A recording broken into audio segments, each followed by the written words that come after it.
destiny. Well, the last episode was a very, very darkened one. It's almost hard. The hardest in life is to see love being treated with hatred, to see people responding to love with crime, with killing. It's very, very, very hard to take this kind of situation and to analyze it, let alone to live it. When you know that the feelings of your heart are full of love and appreciation for another person, and that person responds back in such negative terms. But the man of God, as we talk together, will not be affected or transformed by the evil he suffers. He will suffer the evil, but he will stay the same because his eyes are fixed not on the evil around, but they are fixed on the goodness and love of God. You remember very well Stephen dying, looking up to heaven, not to the people that were throwing stones against him. Now you send a very beautiful question. Amid all that happened, so they took Joseph and they wanted to kill him on spot, but at the intervention of their brother Reuben, they spared his life. They threw him in one of those deep holes there. In the midst of this, you're asking, amid all of all that happened, can we say that God protected Joseph? Yes. Yes. Yeah. You would say that protection would be for Jacob not to send him to his brothers, or protection would be for all his brothers falling like dead and saving Joseph. No. The protection of God, it's his presence in the midst of danger. Did you read Psalm 23? It says that even if I am in the valley of the shadow of death, it's not about death. It's about your presence with me there. That's the main point. It's above death, above life, your presence with me. So now you are asking me if God protected Joseph. Yes. The very first protection in life for God is that God will preserve your soul, that will not be stirred or altered or transformed according to the evil around. That's the first kind of protection in your life. And we should be praying about that. Lord, don't ever let my soul be tainted or transformed by the evil I suffer. Let the evil do its work around me, but not in my soul. Let me suffer the evil, but never be transformed into the image of the evil. So God fully protected Joseph. Joseph was not transformed into a hater in the midst of this so unjust reaction from his brothers. That was a kind of protection. Second, why didn't God intervene to change the course of events? No. He is not changing the course of events. He is putting all the events to work in the direction of his providence. And he's doing this with us in mind. He knows that someday we'll thank God and glorify him for the fact that he let the things go their course. So Joseph was there deep in that hole when Judas proposed that he would be sold as a slave in Egypt. And he was sold. He was sold.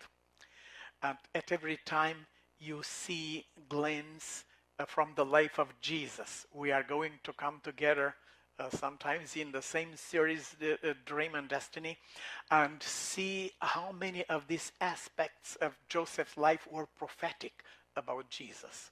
But for the moment being, let's stay here. God protected him.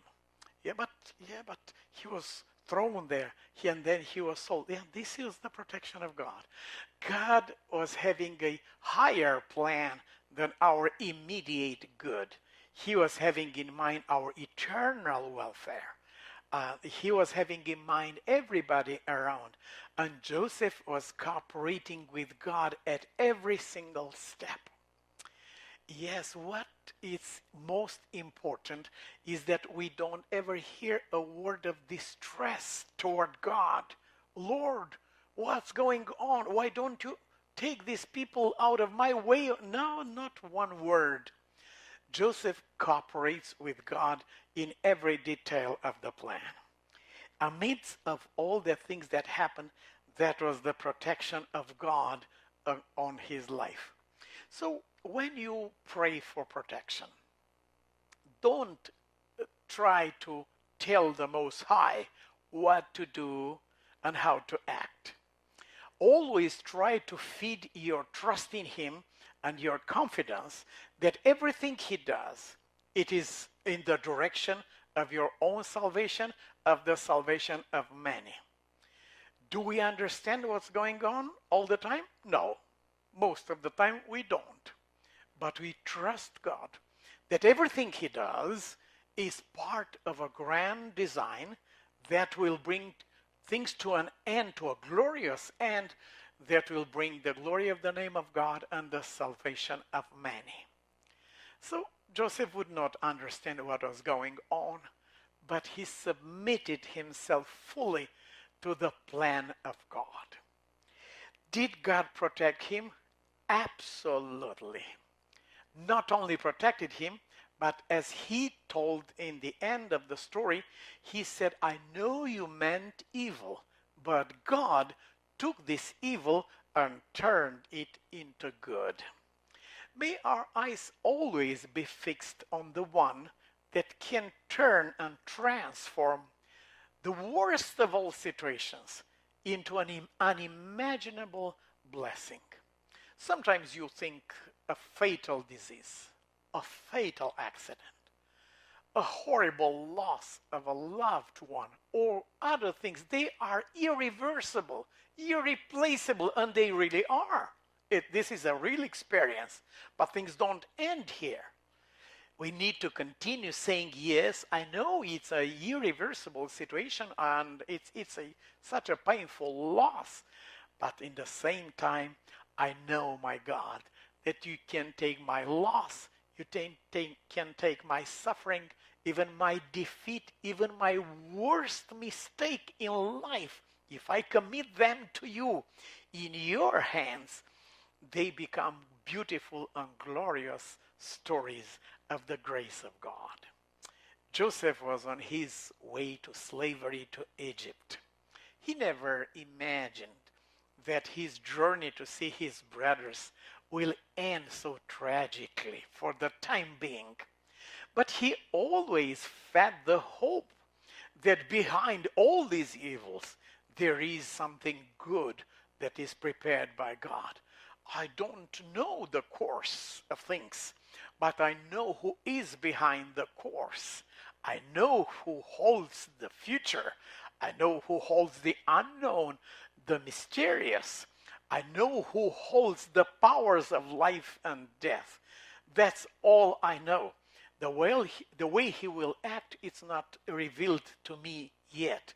Maybe I will understand it someday in a certain measure, but I know somebody who understands all things fully.